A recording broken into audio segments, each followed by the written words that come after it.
स्वागत है आपका डेजी रॉकवेल के साथ एक इंटरव्यू में। इसके लिए शुक्रिया अंजुमन का, जिन्होंने ये मौका दिया। मेरा नाम जे सुशील है और डेजी रॉकवेल के बारे में आप सब लोग जानते हैं कि डेजी को अभी भी बुकर पुरस्कार मिला है गीतांजलि की किताब रेत समाधि के अनुवाद के लिए। लेकिन डेजी का इससे पहले भी बहुत लंबा काम रहा है अनुवाद का। उन्होंने उपेंद्र नाथ अश्क के किताबों का अनुवाद किया है, उन्होंने उषा प्रियंवदा की किताब का अनुवाद किया है 55 खंबे लाल दीवारें। इसके अलावा उन्होंने खदीजा मस्तूर की भी किताब का अनुवाद किया है। और गीतांजलि श्री का अनुवाद काफी सब लंबे समय से वो कर रही थी, और बुकर के बाद वो काफी और किताबों के अनुवाद में लगी हुई हैं।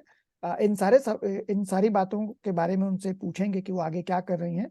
लेकिन ये जो बातचीत है ये मूल रूप से रेत समाधि के अनुवाद पर केंद्रित है, क्योंकि अभी तक उनसे जितनी भी बातचीत की गई है उसमें से कुछ बातचीत जरूर अनुवाद पर केंद्रित रही है। लेकिन भारत के जो दर्शक हैं, भारत के जो पाठक हैं, जो हिंदी और अंग्रेजी दोनों भाषाओं में पढ़ते हैं, ये उनको केंद्रित करके ये बातचीत की जाएगी।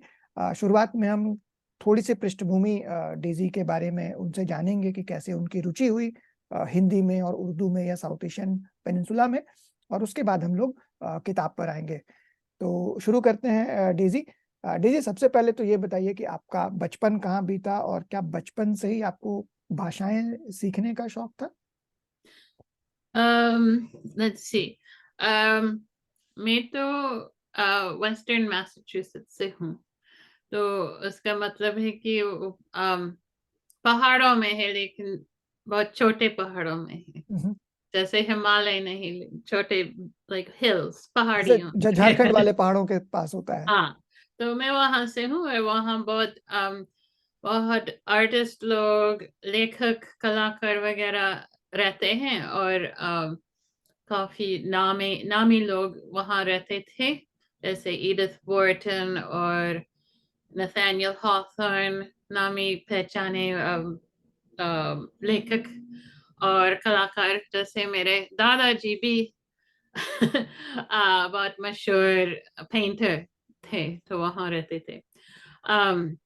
और मेरा परिवार, मेरे परिवार में तो सब लोग आर्टिस्ट हैं, और लगभग सब सब लोग। आप भी मेरे आर्टिस्ट हैं? पिता, हाँ, मेरे पिताजी आर्टिस्ट हैं, और एक्सपेरिमेंटल आर्टिस्ट हैं, और जैसे कंसेप्चुअल आर्ट है।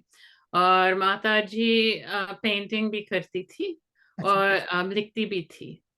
और फिर मेरी नानी भी पेंटिंग करती थी और ड्राइंग भी करती थी। तो तो फिर वो ये बताइए, दोनों साइड से आर्ट्स आते हैं तो मेरे। ये बताइए, अब तो आप पेंटिंग भी करते हैं, लेकिन ज्यादातर जब परिवार में पेंटर होते हैं, और नॉर्मन रॉकवेल जो आपके दादाजी हैं वो तो बहुत महान पेंटर है, वो सिर्फ पेंटर नहीं है, उन्होंने रीडिफाइन किया कई चीजों को, खास करके उनकी जो पोर्ट्रेट है अमेरिका वाला, वो मतलब कितने लोगों ने कॉपी किया उसको, और वो फेमस है बहुत।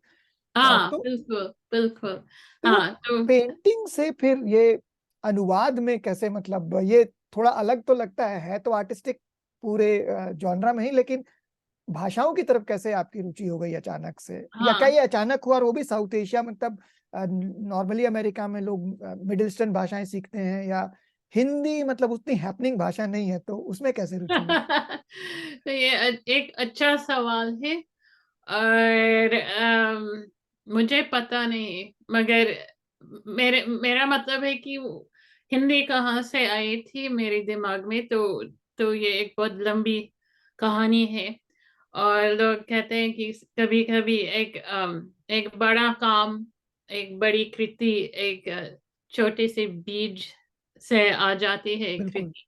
हाँ, तो उसी तरह से हुआ था। और मैं जब हाई स्कूल में थी, एक सहेली ने वो बहुत प्रस्ताव करती रही कि हम क्या कर सकते हैं। अ, हमें तो कॉलेज में जाना था, और हम एक प्रेप स्कूल में पढ़ते थे हम्म। हम लोग। और सो वो हमेशा प्रस्ताव करती थी कि हम क्या कर सकते हैं एक गैप ईयर के लिए। हम्म। तो आप जानते होंगे कि इंग्लैंड में और यूएस में तो लोग कभी कभी गैप ईयर लेते हैं हाई स्कूल और कॉलेज के बीच। तो उसको तो बहुत सारे आइडिया आए थे। और एक था कि हम इंडिया में जाएंगे और हम हिंदी पढ़ेंगे, इंडिया जाएंगे और वहाँ एक ऑर्फनेज में काम करेंगे। हम्म। तो मैं बस अ, बता रहा हूँ दर्शकों को कि ये अमेरिका में इस तरह का गैप ईयर लेना और जाकर समाज सेवा करना बहुत सामान्य है युवा लोगों के लिए। हाँ, लेकिन उन दिनों में तो बहुत बहुत लोग नहीं करते थे। हम्म। एक एक नई चीज थी, तो हम उसके बारे में बात करते थे, लेकिन हमने नहीं किया। बहुत बहुत लोग ने, हम लोगों ने नहीं किया, और बहुत ज्यादा लोग नहीं करते थे उन उन दिनों में। लेकिन हमने उसके बारे में हमने बहुत बात की थी। और तो उसका एक आइडिया था कि हमको हिंदी सीखनी है और इंडिया जाके हम एक ऑर्फनेज में काम करेंगे। तो मैंने कहा ठीक है। पता नहीं क्यों मैंने कहा ठीक है। और मैंने एक हिंदी के की ट्यूटर को ढूंढ लिया था। और अम, शायद उसके साथ तो मैंने बस देवनागरी सीख ली थी, उसके आगे कुछ नहीं। और मेरी सहेली तो अम, उसने कुछ नहीं किया था उसके साथ।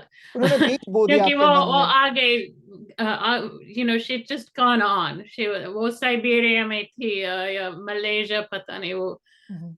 उसके लेकिन आइडियाज जो आते रहते थे। उस सहेली हाँ, ने आपके मन में वो हिंदी का एक बीज बो दिया हाँ, somehow, हाँ, या मेरी सहेली के हाथ से वो बीज आया था।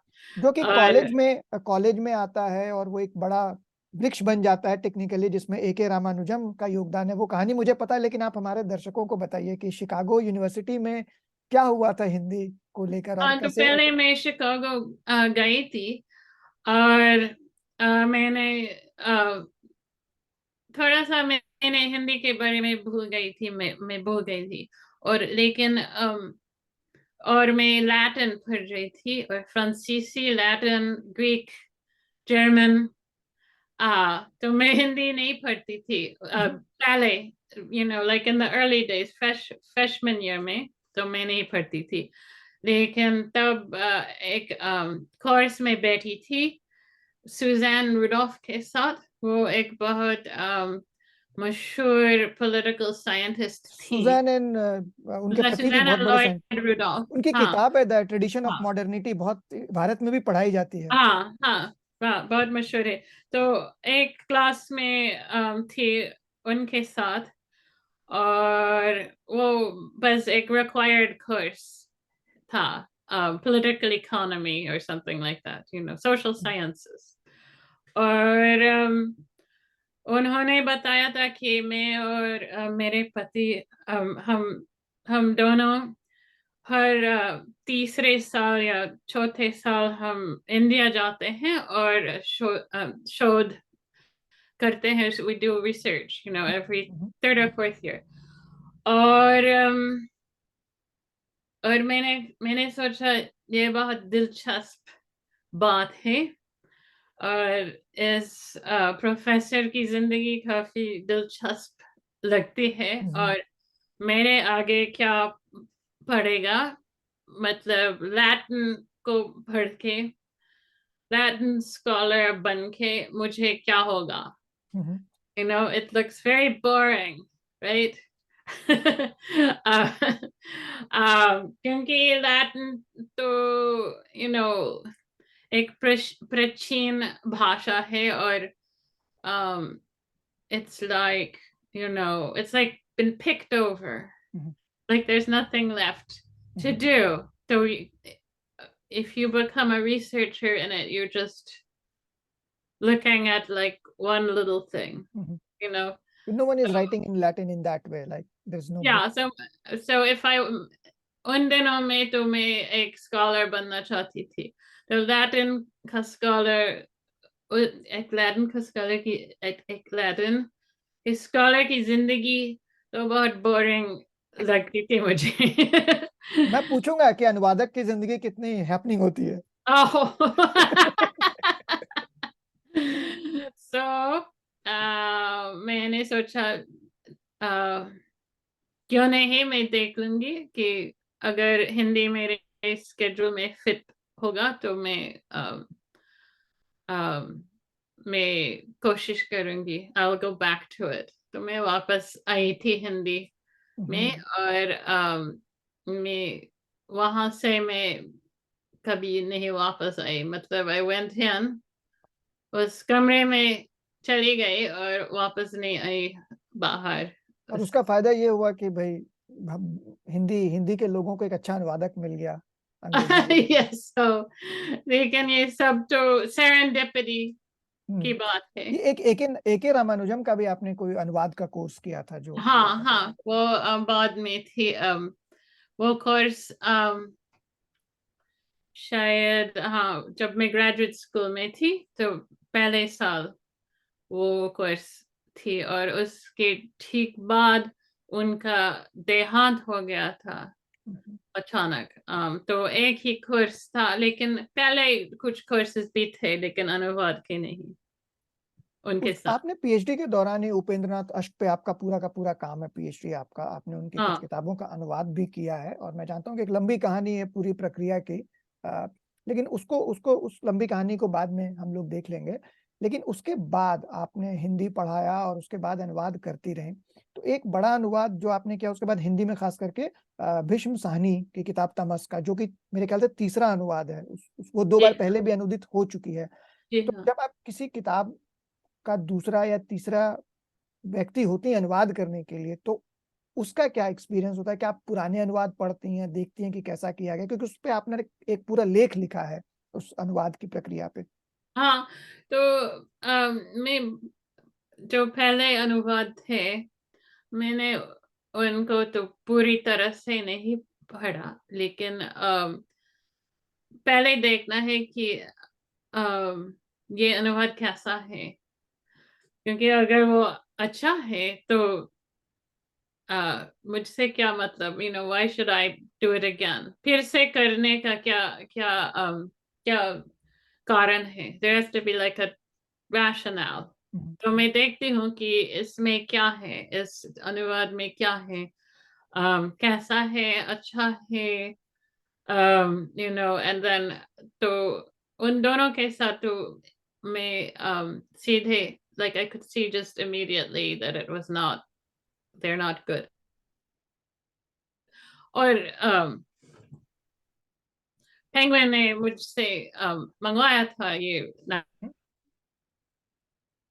अनुभव। they commissioned it, they नहीं आया था ये ख्याल, वो ओके। उन लोगों का था, इसीलिए कि ये दोनों ठीक नहीं थे, ये दोनों अनुभव। पहला था जय रतन था। जयरत्न। हाँ। और जयरत्न जी ने तो उसके मैसिव बाद अनुवाद किए, मतलब बहुत सारी किताबों का किया और वाकई वो बहुत मैं तमस पढ़ रहा था असल में। आपसे बात करने से पहले मैं वो तमस का अनुवाद पढ़ रहा था अंग्रेजी का, और हिंदी भी पढ़ रहा था। तो आपकी बात बिल्कुल सही है। हाँ, तो मैं, अगर आपने देखा है उनके जो अनुवाद हैं, वो सब के सब बहुत अजीब हैं, और I they're like missing stuff, like there's whole passages that are gone गायब हैं, और he, like, I can't know how to say this, he like embellishes things, so एक सीधा सा वाक्य वो उसको like, how I don't know how to say this. He'd make it into this fancy thing. Like if somebody's just walked across the room, he'll make them bouncing across the room or something like that. So he's like always adding this energy, hmm. but then leaving stuff out too. और ये तमस के 50 साल जब हुए थे तब ये अनुवाद आया था आपका। Hmm. ये बताइए उसके बाद आपने एक मैं कहूंगा कि भाई एक पॉलिटिकल डिसीजन आपने लिया कि No. आप पुरुषों की किताबों का अनुवाद नहीं करेंगे, तो उसके पीछे Hmm. क्या वजह रही? क्योंकि ये Um, बहुत कॉन्शियस डिसीजन होगा आपका मेरे ख्याल से। हाँ जी हाँ। तो मैंने क्यों किया? शायद उन दिनों में वो शायद मी टू का जमाना उसका शुरू था, तो सब लोग उसके बारे में कुछ सोच रहे थे कि um, thinking about, I was thinking about the male gaze. So I was thinking, how do we say this? Hindi में क्या कहेंगे इसको? Like, um, Mard ki nazar. It sounds sort of like they're casting the Mhm, nazar. mhm. Or like This is very Purush typical ki translator's drishti. mind. What? I'm saying like this is very typical translator's mind. Anything happens, they think about like what should be the word in the other language. Yeah, I can't stop. So I don't know. What do you think sounds better? Purush ki drishti. Very Sanskritized. Mard ki nazar Yeah, is mard more. ki nazar, but then it sounds like, the nazar, buri nazar ki Yeah. tarah lagti. Mardana nazar. I Mhm, don't mhm. know. Correct. Anyway, उसके बारे में मैं सोच रही थी. Mhm, और मैंने um, अचानक let's how do I say this? Um, like I suddenly realized that I had only translated men. So मेरे सारे अनुवाद मतलब 4 किताबें थी और सब आदमियों के लिखे हुए थे. um, uh, मेरे सारे अनुवाद आदमियों के थे. या So पुरुषों के I थे. was thinking like, why? ये ऐसा क्यों? I didn't even notice it. पहले तो Mhm, मैंने notice नहीं किया था. मैंने बस काम किया था. So I decided, okay, it's time to change. I have to change this. And I was sick of, I have to say this part in English, but I was sick of the way that male writing ignores women characters. mhm. So, like, I give an example. I don't think I've published this essay, but I wrote this essay about how there's this part at the end of Sheher Mein Ghumta Aina. Mhm. I was translating, अष्टमी की किताब. yeah, Ashki. And there's this part where there's this one woman character who is beaten, and she's lying on the charpai in the charpai पर पड़ी है मोहल्ले में. Mhm, और it's like she's bloody mess, and everybody's arguing. It's a caste dispute. mhm, mhm, mhm, Everybody's arguing about, like who's at fault or what should be done, and they even carry her to the police station. And then, but the whole time you can't even really tell if she's alive. mhm. या वो जिंदा है कि नहीं, you उसके can't बारे में tell. कोई बात ही नहीं कर रहा है पूरे. हाँ, क्योंकि वो बात नहीं करती है, और कोई उससे सवाल नहीं पूछते हैं Mhm, कि तुम ठीक हो कि नहीं. And they think of calling a doctor. Doctor को बुलाना चाहिए नहीं. Police report तो पहले file करना है. And it goes on and on and on and on and on. बहुत लंबी कहानी है. mhm, And you never really know what's going on with her, mhm, if she's really about to die, if she's dead, if she's, going to be okay. How does she feel? You don't, none of this is seen as like, pachas, I don't know, pachas panne, something like that. This is like a long scene. ah, जिसको हम लोग अंग्रेजी में कहते हैं कि there was no agency given to that character in that Right, case. exactly. And right around the same time, for just coincidentally, I was reading Les Miserables in French. Mhm, And so it was a similar kind of issue where the main character, Jean Valjean, like is gets like very worked up about whether or not he's going to be discovered. It's sort of near the beginning. mhm. And he ignores this woman. No, I can't remember her name. It's not Cosette, it's the mother. Do you remember? Do you know the book? No, no. Okay, all right. So that's the mother, and the mother's had like the most horrible things happen to her physically and in every other way, and she's like basically lying there dying on this bed, and um, and he just kind of ignores her and gets very obsessed with whether or not his identity will be discovered, and he goes charging off on a quest, and like you don't even hear about her for 200 pages when he's like Mhm, changing courses in the night and this exciting narrative about mhm. his adventure. Anyway, I'm going on and on and on. what I'm trying to capture, and not speaking Hindi at all, is that there's this way in which women are there, but they disappear, and their subjectivity is simply not important. नहीं नहीं, Okay. बहुत बहुत अच्छे से आपने बताया। ये बताइए कि उसके बाद जो आपने किया, उषा प्रेमवदा की किताब है 55 खंबे Hmm. लाल दीवारें, जो Hmm. आपने अनुवाद किया है, उसकी भी थी कि भाई, उसकी भी कहानी है कि भाई आपने अनुवाद करके भेजा, फिर वो लंबी बातचीत हुई, तब वो अग्री हुई। रेत समाधि की तुलना में वो कम कॉम्प्लेक्स नॉवल है, लीनियर है। हाँ, बिल्कुल तो बिल्कुल। उसको जब अनुवाद किया, तो उसका कोई एग्जाम्पल आप बताएं, कोई अनुवाद की, कोई उसमें अगर कोई कठिनाई थी, या मतलब उसमें अगर बहुत ज्यादा आनंद आया होगा उसको करने में, तो उसमें से कोई एग्जाम्पल आप बताइए, उषा प्रेमवदा वाले नॉवल में से, इफ वो पॉसिबल है तो। नॉवल मेरी छुट्टी थी। मैंने क्या था, मैंने वो अनुवाद किया था बीच में, जब मैं रेत समाधि कर रही थी। हम्म। तो बीच में मैंने थोड़ी देर के लिए मैंने छोड़ दिया था। और मैंने अ, अम, 55 खंबे किया था, और वो मतलब कि बहुत वीकेंड, अच्छी मतलब छुट्टी थी। 5 दिन रेत समाधि, 2 दिन वीकेंड में 55 खंबे करूंगी। Yeah, yeah. I just needed like, you know, a rest. Okay, चलिए तो आगे बढ़ते हैं। आपने खदीजा मस्तूर की भी एक किताब का अनुवाद किया है, राइट? दो दो किताबें, हाँ। कौन कौन सी किताबें हैं? वो एक है आंगन, और दूसरा है एक है आंगन और दूसरी है जमीन, और ये अंग्रेजी उर्दू में में। है क्या? मतलब ये दोनों उर्दू में है शायद। हाँ, उर्दू के, हाँ।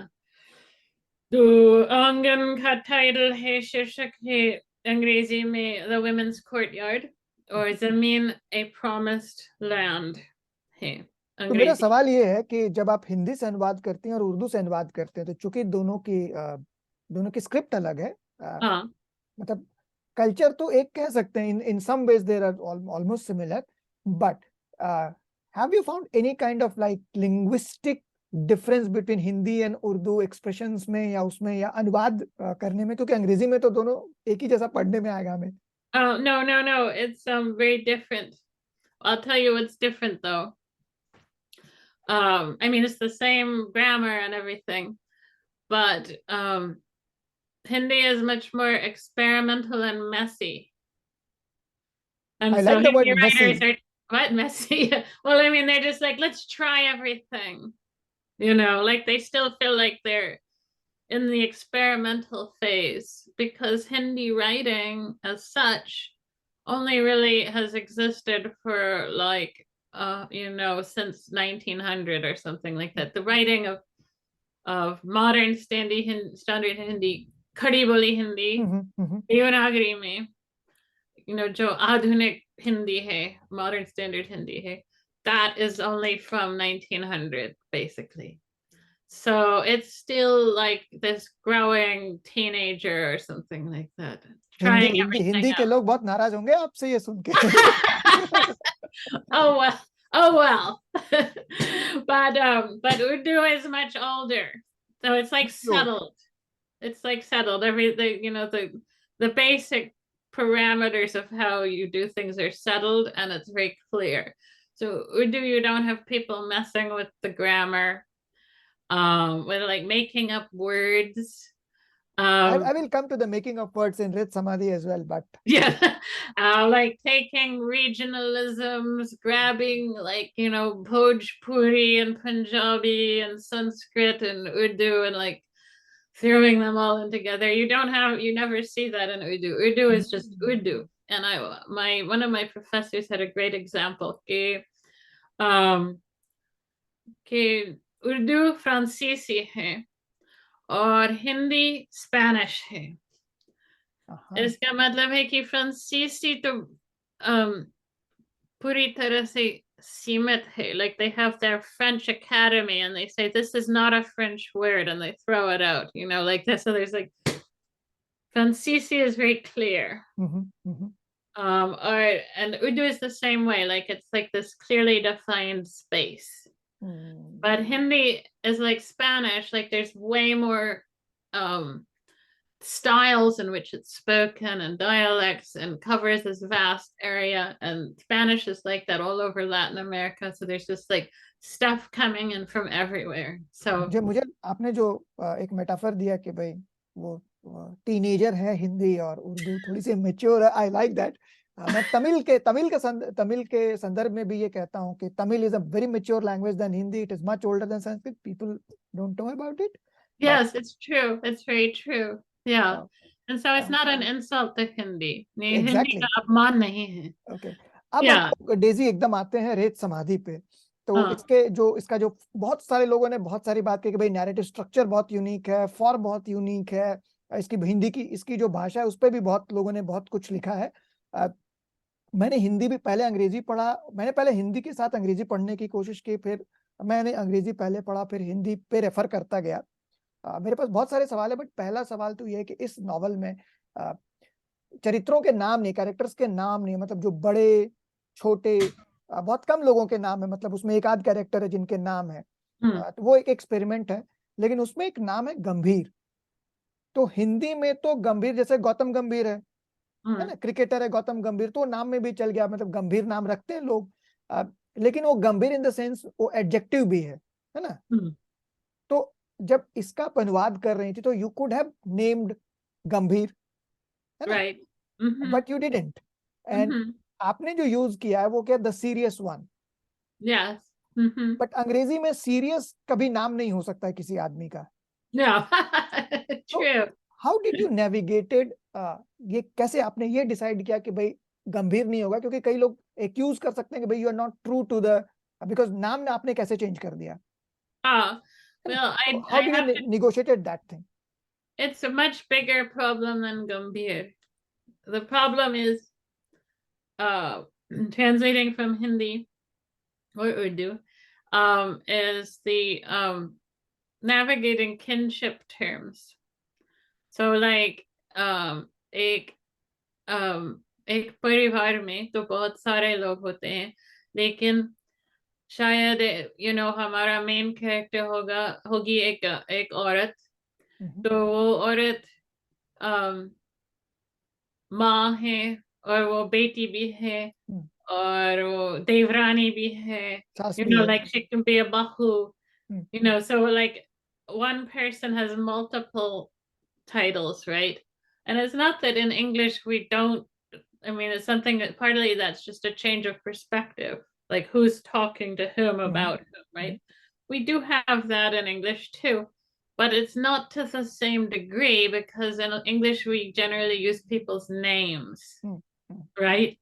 So, so what I have to do when I'm translating is I have to choose, grab onto something, and if it's not going to be a name, then like like I have in this Late Samadhi me to ma hi hai. So I will never call her like the sauce or like I won't call her any of the other things she could जैसे be. बेटी बेटी ही रहे, पूरा बेटी क्या ही है, बड़े बड़े ही है, right side, and bahu bahu hi hai. बहू ही Or है। like I try to keep it fixed so it's like a name, so it functions like a name, and that will make English readers have an easier time getting through it.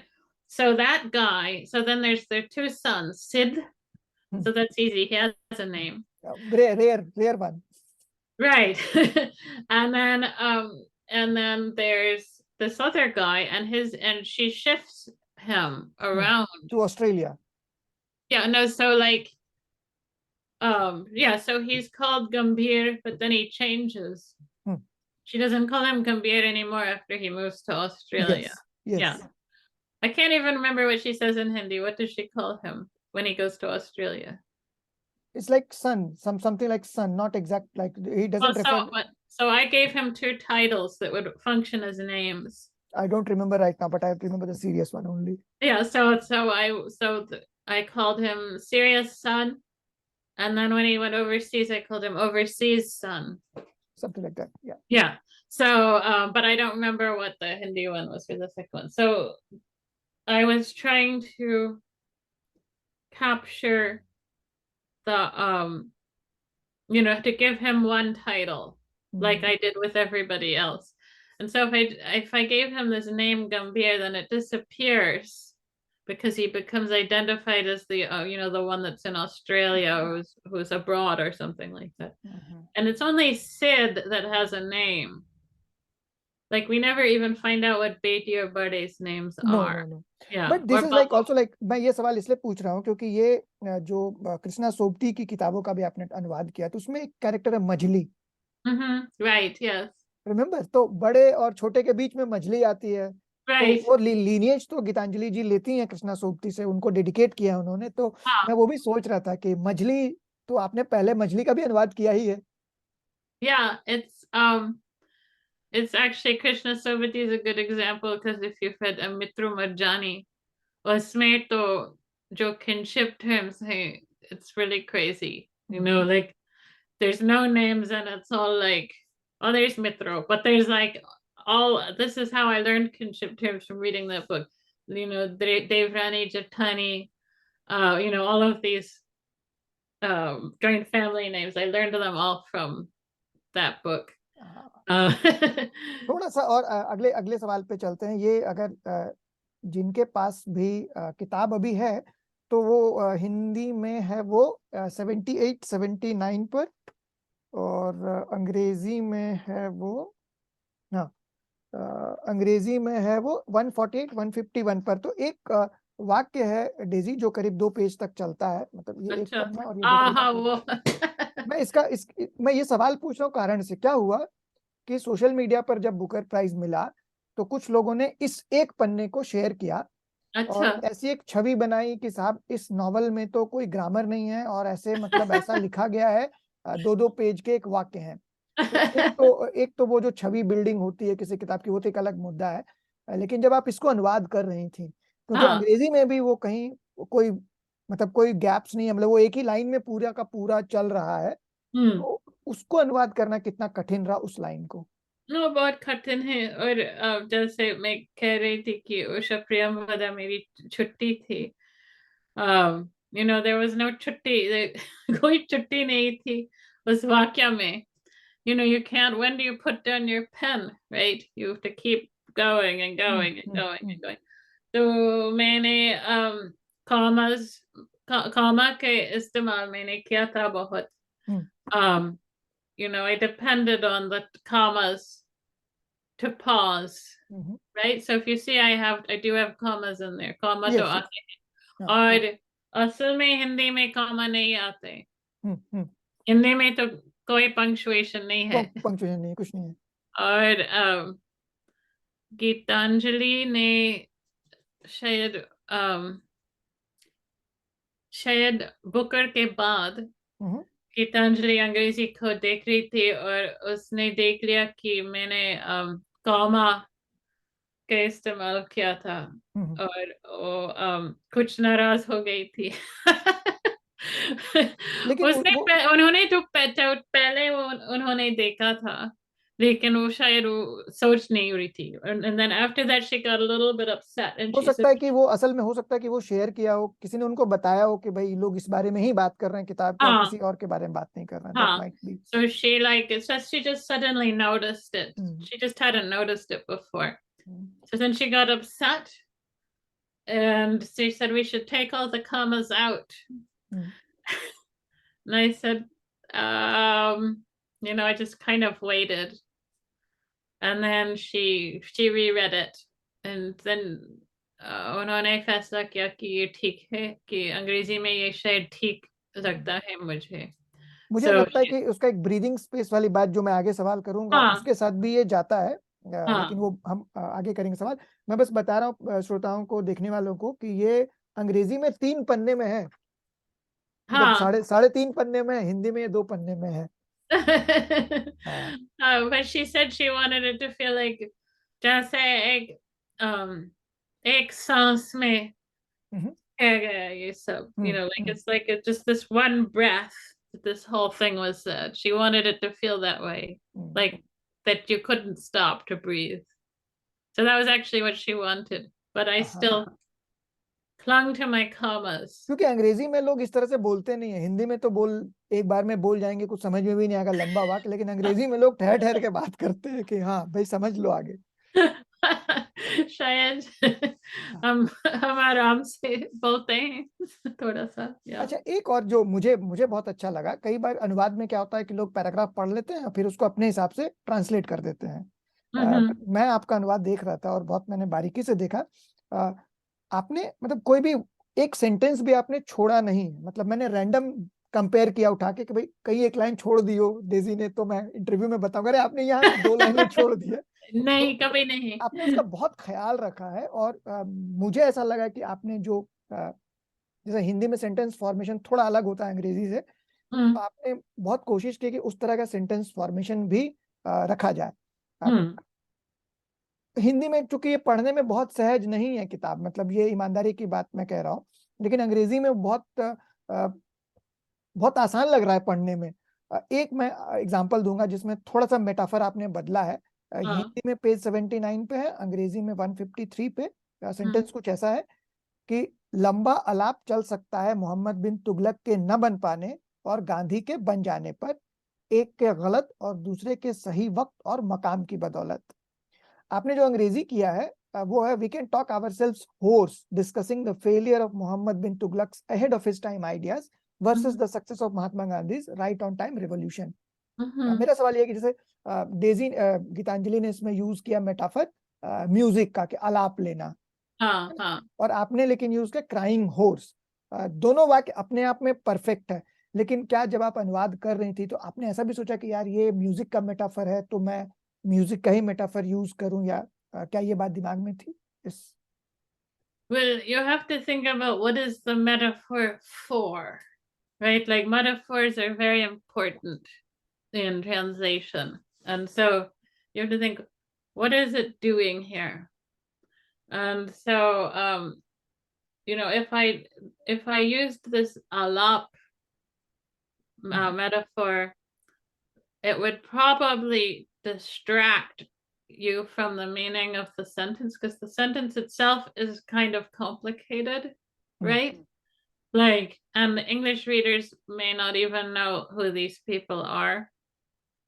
So I have to make it clear, give them some idea of what sort of people these are, right? I mean, they know who Mahatma Gandhi is, right? But Of course, like, of course. yeah, but but I have to like give them sort of an idea of what the relationship is between these two people. And if I distract them with like, oh, also Hindustani classical music, that would just be like, it would upend the important, like the important part of the sentence is this comparison, right?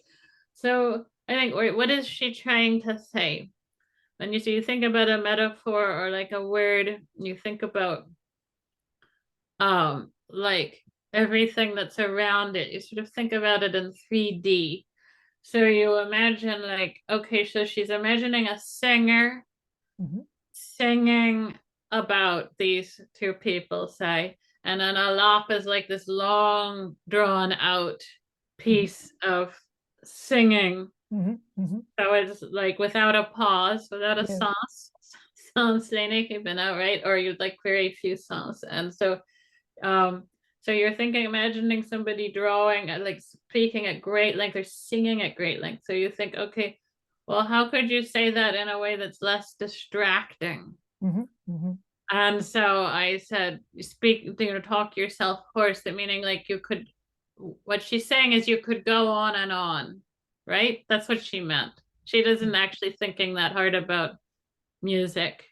She's thinking about somebody going on and on and on about something. So I chose that element of the metaphor instead of sticking to the classical music element, which would kind of break down the sense. The sentence would become nonsensical and difficult to understand. So it's not that I left that metaphor behind. I took what element of it that I thought was important, and I retained that. इसी को थोड़ा सा referencing को आगे बढ़ाते हैं कि भाई जब आप अंग्रेजी वालों के लिए थोड़ा सा सिंप्लीफाई कर देती है चीजों को, या कहें कि एक्सप्लेन कर देती हैं, इसी वाक्य में आगे हिंदी में है या देशानी, या देसानी और रुश्दी। लेकिन अंग्रेजी में है कि जीवी देशानी, देसानी और रश्दी। तो हाँ कई बार जो हिंदी का पाठक है उसको शायद ये रिलेशनशिप पता ना हो कि जीवी देशानी और रश्दी का क्या रिलेशनशिप है। एक पूरी की पूरी हाँ बहस है भाषा को लेकर कि जो रश्दी की भाषा है वो देसानी से प्रेरित है, जिस तरह की भाषा उन्होंने मिडनाइट चिल्ड्रन में ली है। इसी इसी इसी मतलब चैप्टर में विटगेस्टाइन का भी रेफरेंस है, जो कि भाषा के बड़े आदमी हैं और मतलब वो भाषा पे ही उनका पूरा का पूरा काम है। हिंदी में पढ़ते हुए कई बार वो कनेक्शंस बनाना बड़ा मुश्किल होता है कि भाई आप देसानी और रुश्दी का कनेक्शन, फिर विटगेस्टाइन का कनेक्शन। अंग्रेजी में जब आप पढ़ते हैं तो वो ज्यादा क्लैरिटी है। जैसे मैंने अंग्रेजी में जब पढ़ा जीवी देसानी, तो मैंने जाके गूगल किया कि भाई जीवी देसानी क्या यही वही देसानी की बात हो रही है, and I got, because I had some background. yeah Hindi में सिंपली आता है देसानी और रुश्दी। तो हिंदी के पाठक को शायद ये भी ना पता हो कि देसानी कौन, देसानी है ये, क्या ये yeah राइटर there's है, क्या more ये than one painter, Dasani, right? Yeah या तो कौन है yeah ये, मतलब देसानी क्या ये राग, क्या कोई राग है, मतलब ये थोड़ा सा क्लैरिटी मुझे हिंदी वाले पढ़ने में दिक्कत हुई। इसको कैसे, जैसे आपने कैसे डिसाइड किया कि मैं जीवी देसानी लिखूंगी, सिर्फ देसानी नहीं लिखूंगी? well, one thing that I have to think about is like audience, right? So audience is super important. Hmm, And I was trying to imagine a huge audience. Like, I mean, not numbers of people, but a wide range of readers with, different kinds of knowledge. So I like to think of it as a tent, right? Like a huge tent. Barasa kema, right? So we have in the tent we have everyone from the say up. So you're like one side of the tent. Ek hmm, taraf आप हैं, दूसरी तरफ है मेरी सास, right? Hmm, hmm, She's reading the book right now, abhi पढ़ रही है. अच्छा, So she knows nothing, India के बारे में कुछ नहीं जानती. हम्म, हम्म, um so I'm trying to imagine, like, mostly I'm going for the middle, hmm, but I'm imagining all these people in my tent. If I hmm, can get them all in, I'm trying to. And so what like somebody on your side of the tent doesn't realize is how bewildering it is for the people on the other side of the tent, because like there's whole pages of lists of kind of food that they've never heard of, hmm, or like saris, dahi, there's I will so come to many dahi. so many Hindi words in this book, in the English book, hmm, right? I've left so many in. Hmm, So it's really hard for them.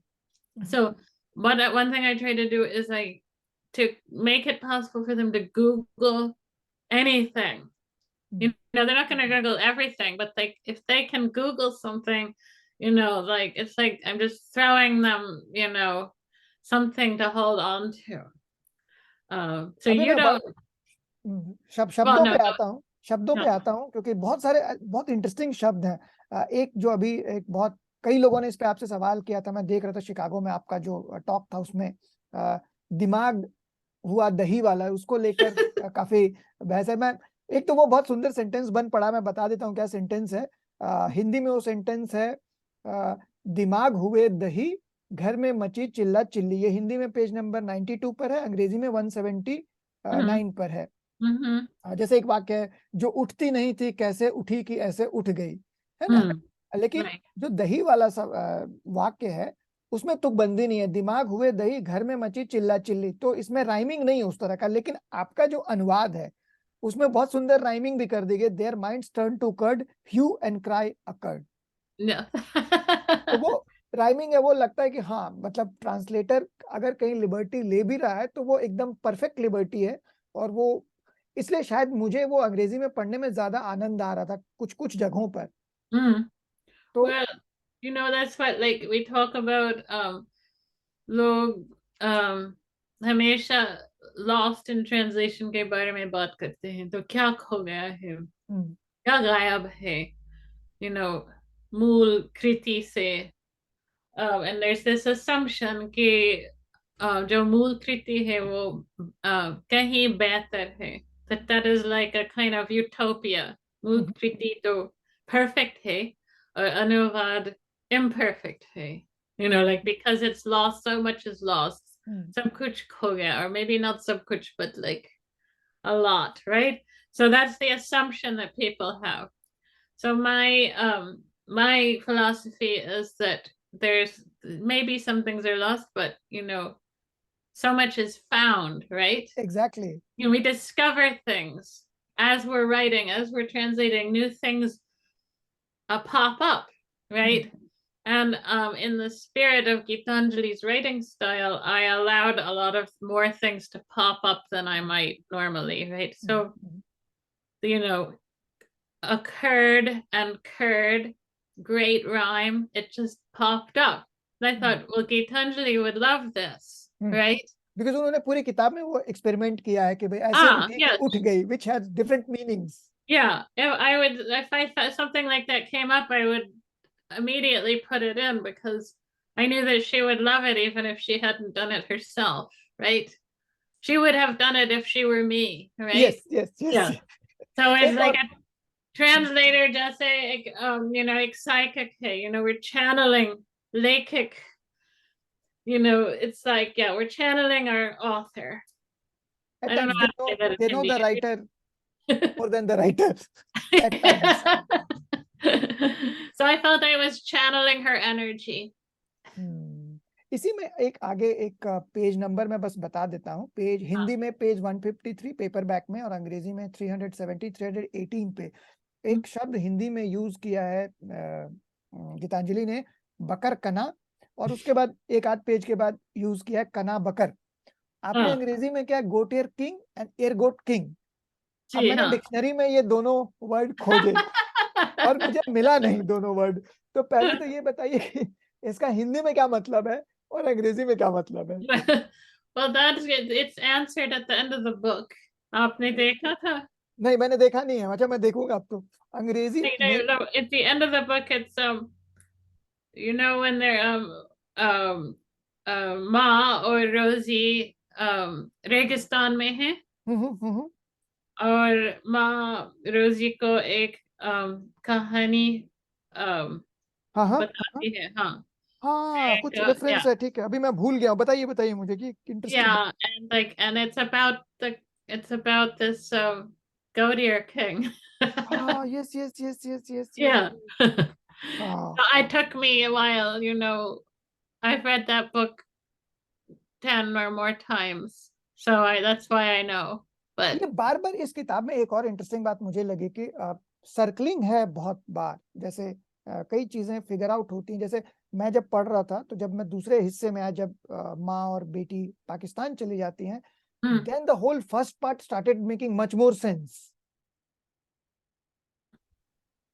You froze. I'm saying कि इसमें ये circling. Yes, well, the whole first chapter is a summary of the book.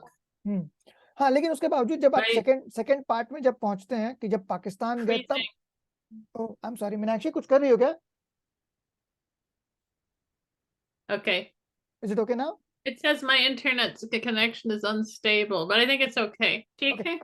मैं अभी ठीक है. मैं ये कह रहा था कि जो सर्कलिंग है पूरी किताब में, आपको पता है कि कहानी क्या है कि भाई पाकिस्तान जाएगा, ये कैरेक्टर्स पाकिस्तान जाएंगे, लेकिन उसके बावजूद जब वो पाकिस्तान पहुंचते हैं तो पूरा पहला का पहला जो पूरा पार्ट है कि वो क्यों चुप हो गई थी, या मतलब उसका जो एक घर में एक बिहेवियर है, वो somehow it started making sense when they are in Pakistan. Yes. तो वो एक circling. But that like the first chapter of the book is a summary of the whole book. But when you read it, you just think this is crazy stuff. What's going on here, right? But there have been something like things have like मुझे लगता है कि ऐसा हिंदी में किया गया, तो मतलब I didn't put too much attention to that कि भाई ठीक है, मतलब at times like Mahabharata and Ramayana we know the story.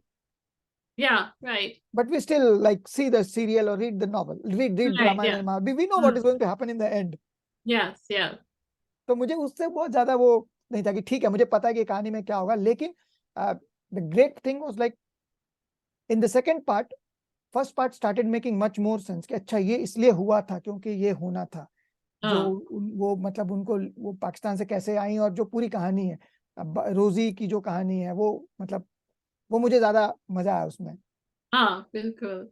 Yeah, I mean, there's more story at the end of the book. हाँ, तो अभी हम लोग बकर कना और कना बकर के बारे में बताएंगे नहीं. We will leave for the readers to figure it out on their own, but Yes, we there have is to an read. answer though. Yeah. या जो किताब में है ना, वो आंसर किताब में है ना, Huh. तो But हम लोग छोड़ देते हैं पाठकों के लिए कि वो फिगर आउट करें वो answer. yeah, let them do it. It's a spoiler if we tell them. Yes. एक बात और बताइए कि कुछ कुछ जगहों पे ये किताब पता नहीं चलता कि क्या बोला जा रहा है. मतलब वो एक चल रहा है पूरा का पूरा चैप्टर, और कई बार very difficult to make sense कि ये चैप्टर क्यों है यहाँ पे या क्यों लिखा गया है. तो हाँ. वो क्या जिसको बोलते हैं, हिंदी में बोलते हैं कि भाई तारतम्य नहीं है. मतलब Mm-hmm. कुछ कुछ गड़बड़ चल रहा है. तो आप जब अनुवाद कर रही थी तो आपने कैसे अनुवाद किया कि भाई आपने did you try to make sense कि भैया ये यहाँ पे क्यों है, ये क्यों लिखा गया है, या आपने कहा कि पहले मैं ट्रांसलेट कर लेती हूँ और once I translate then it will make sense somehow. Oh yeah, like I had to do it. So I just but there in Hindi there are these chapters that are in italics, Mm-hmm. right? Mm-hmm. And those ones are not related to the plot. Mm-hmm. They're like these Exactly. pronouncements or sort of Exactly. poetic pronouncements and Mm-hmm. imagery. Those were extremely hard to translate. And it's, they're basically poetry. They're not, it's not really, it's like prose poetry. It's not like regular narrative prose. And so I didn't realize that until the end, that I'm translating just hundreds of pages of poetry here. And so, yeah, and I did wonder, what the heck is she talking about here with some of those passages? But later I understood. And so, like, for confused readers, I would say, फिल्मी गीत के बारे में सोचिए. Like, It is normal उनका to get. क्या function है एक film में? They don't advance the narrative. They bring something else, some poetic imagery and so on like that. So think of those intervals as like filmy geet. So it is normal to get confused while reading this book for the first time, right? Oh yeah, for sure. I'm Yeah. feeling I much had better no now. idea. And I hadn't read the whole thing when I agreed to do it. So Okay. I'm feeling much better now. yeah. अच्छा, एक सवाल है कि हिंदी में करीब ये 300 पन्ने की नहीं. पहले तो मैं डिजाइन पे सवाल पूछता हूँ क्योंकि आप कलाकार है, आपने कवर पेज डिजाइन किया है. हाँ. एक मैं इंटरेस्टिंग सवाल है. देखिए, ये जब यहाँ पे चैप्टर शुरू होते हैं तो एक 4 पंखुड़ी का डिजाइन है. रुकिए, मुझे ये वीडियो ठीक करना Oh, right. Yeah. हाँ. है ना. आप समझ रही है ना वीडियो वाला डिजाइन जो मैं कह रहा हूँ. हाँ. लेकिन ये जो 4 पंखुड़ियां पैराग्राफ के चैप्टर के शुरू में है, वो अंग्रेजी में नहीं है. नहीं है. ऐसा क्यों? Yeah, well, they didn't ask me to do little drawings, so okay, तो ये तो बड़ा they आसान would जवाब है. probably didn't want even more space stuck into the book. तो अब हम आते हैं, लेकिन स्पेस की तो बात अंग्रेजी में नहीं है, क्योंकि देखिए आपका अंग्रेजी का जो नॉवल है वो 700 पन्ने का है, हिंदी का नॉवल 300 पन्ने का है. जो बड़ा ये इतना बड़ा इसलिए हो गया क्योंकि स्पेस है. जैसे चैप्टर्स के बाद बड़े बड़े स्पेस है. मैं बस स्पेस, जैसे ये तो मेरे नोट्स भरे हुए हैं पूरी किताब में, तो मैं स्पेस दिखाना नहीं जैसे स्पेस है पूरा का पूरा, तो मैंने लिख रखा है. तो जैसे ये पन्ना पूरा देखिए ब्लैंक है ना. तो That's it. मैं जानता हूं कि ये ब्लैंक स्पेस कैसे काम करता है, बट मैं चाहूंगा कि आप हमारे सुनने वालों को ये जरा एक्सप्लेन करें कि ये ब्लैंक स्पेस इतना क्यों रखा गया इस किताब में, और वो क्योंकि कैसे प्ले करता है. हाँ, क्योंकि ये उपन्यास बहुत जटिल है पढ़ने में, और मैंने सोचा कि पाठकों को कुछ सांस लेने चाहिए. You need like well, छुट्टी. You need छुट्टी. इस किताब से छुट्टी चाहिए. And so like you need this time to digest and take a breath. And so that's why I split it up. So new chapter, new page kind of format. And because the Hindi feels cramped to me. And publisher का क्या कहना था और गीतांजलि का क्या कहना था इस आइडिया पे? Gitanjali didn't care one way or the other. Okay. She thinks it looks nice, actually. She likes it. but I'm telling you, this makes a hell lot of difference for any reader, someone yeah, like me, and I feel myself as an informed reader. I think it makes a lot of difference yeah, with I the felt reading like speed. the Hindi is a bit claustrophobic. It is, it is, Yeah, it yeah, is, it is. yeah. Did publisher had an objection कि ये 700 पन्ने में हो जाएगी? ऐसा मत करिए. Unsurprisingly, no. I don't know why, but they let it run. So मुझे लगता है कि हिंदी में भी गैप के साथ आएगी तो शायद लोगों को ज्यादा आना हाँ, जाएगा, बट उन तो लोगों तो शायद ट्राई करना चाहिए लेकिन ये हाँ, बताएं कि कागज का दाम की हाँ, कागज का दाम बहुत बड़ा सवाल है पब्लिशर के साथ आजकल. ये बताइए कि ट्रांसलेशन का जो होल प्रोसेस है उसके बारे में तो आप कई बार बता चुके हैं, लेकिन एक बार फिर से आप बताएंगे कि जब आप ट्रांसलेशन कर रही थी तो गीतांजलि से आपका कैसे संवाद होता था? क्या कोई बहस होती थी? क्या कोई ईमेल पे चिट्ठियां जो चलती ही होंगी तो वो कैसे होता था? yeah, it was all notes exchange होते थे? मैं इंडिया जाना चाहती थी लेकिन कोविड आया था, कोविड का जमाना आया था और मैं नहीं जा सकी. तो हमने पूरी बात हमने ईमेल से की थी और हमने कभी जूम नहीं किया, कभी फोन नहीं किया, बस लिखते थे और लिखती थी एक दूसरे को, like we just did it hundreds, सैकड़ों ईमेल. और कुछ लोग कहते हैं कि उन ईमेल्स को हमको बुक के एक रूप में करना किताब चाहिए. वो भी होना चाहिए, but I am not so sure about that. Well, it's so repetitive. It's like, no, but I really don't understand. Please tell me again. This kind of I have an idea about that, but we will talk about it later. okay. तो ये बता, अच्छा एक और बात जो आपने अपने बुकर अवार्ड के सेरेमनी में भी कही थी कि कोई किताब जब आती है अस्तित्व में तो उसकी एक अपनी कहानी होती है. तो रेत समाधि के अनुवाद की भी एक बड़ी इंटरेस्टिंग सी कहानी है जिसको क्रिटिक्स लोग बहुत मतलब उस पर नजर रखते हैं कि भाई कैसे लिटरेरी एक मास्टरपीस बनता है और कैसे आता है.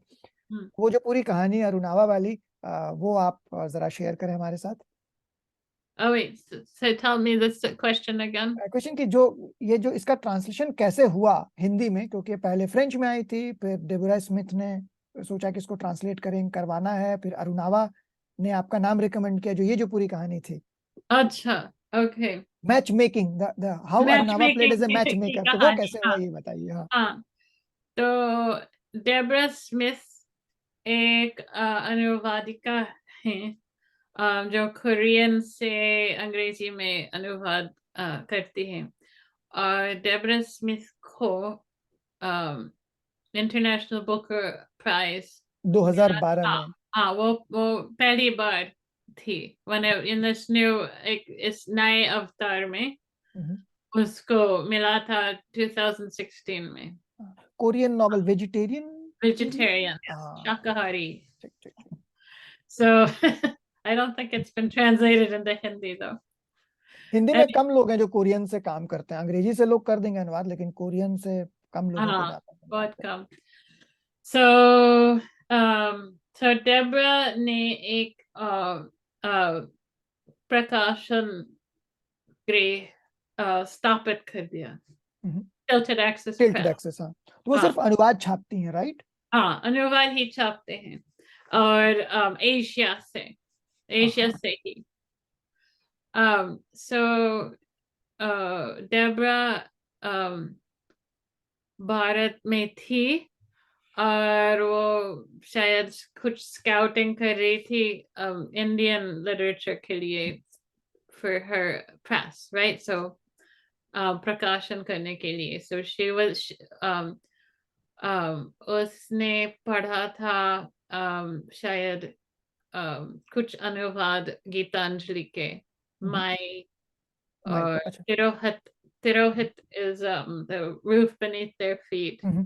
तो उसने कुछ देखा था और फिर उसने सुना था कि एक नया उपन्यास आया है जो काफी दिलचस्प है. तो उसने अरुणावा से पूछा था उसके बारे में और पूछा था कि कौन अनुवाद कर सकता है। तो अरुणावा ने मेरा नाम दिया था। और फिर मैं उस वक्त इंडिया में थी, क्योंकि वो मैं कृष्ण सोबती का उपन्यास का अनुवाद कर रही थी। वो गुजरात गुजरात वाली पाकिस्तान से किताब। गुजरात हाँ, हिंदुस्तान, हाँ। हाँ। तो तो हम मिल गए थे कॉफी पीने के लिए। और और अरुणवा ने कहा कि एक किताब है जिससे आपको अनुवाद करना चाहिए। और फिर मुझे जाना था राजकमल प्रकाशन के पास उस किताब को लेने के लिए, क्योंकि मैं अगले दिन में अमेरिका वापस जा रही थी, तो मुझे ढूंढना था किताब। और उन लोगों ने दी थी किताब, और फिर उसके बाद मैंने पढ़ ली। So it was thanks to Arunava, and then he set us up over email. So it was like a old-fashioned matchmaking. And Yes. he is himself a very really good translator from Bengali. Oh yes, absolutely. Yeah, he's prolific. Everyone says the same about him. Like he's like he translates a lot. Yeah, a lot more than me. बहुत बहुत शुक्रिया Daisy इस बातचीत के लिए। और आपको शुक्रिया भी। मैं बस Whoops. wait, wait.